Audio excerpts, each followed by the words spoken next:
Hi everyone, my name is Amy, and in this video, I'll show you how to add the Popper search widget to your BigCommerce website.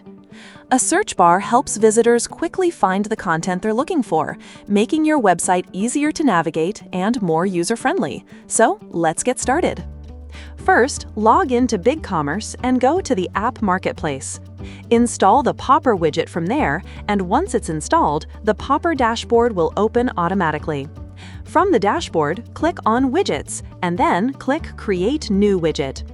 Now search for Search in the widget library and open it.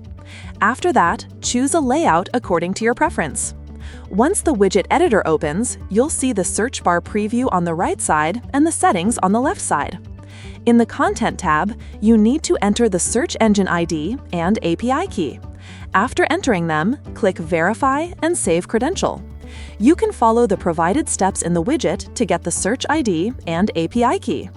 Next, go to the Templates tab. Here, you can choose from different template styles. Then, open the Appearance tab.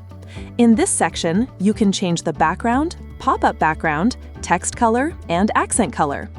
In Search Settings, you can change the placeholder text and set the maximum number of results to show. Once you're happy with the customization, click Publish Widget. After that, the installation code will appear. Copy the installation code. Now go to your BigCommerce page builder, add an HTML block, and paste the code inside it. Then click Save HTML, and after that, publish your website. Once your website is live, refresh the page, and your widget will appear successfully. That's it for this video. I'll see you in the next one.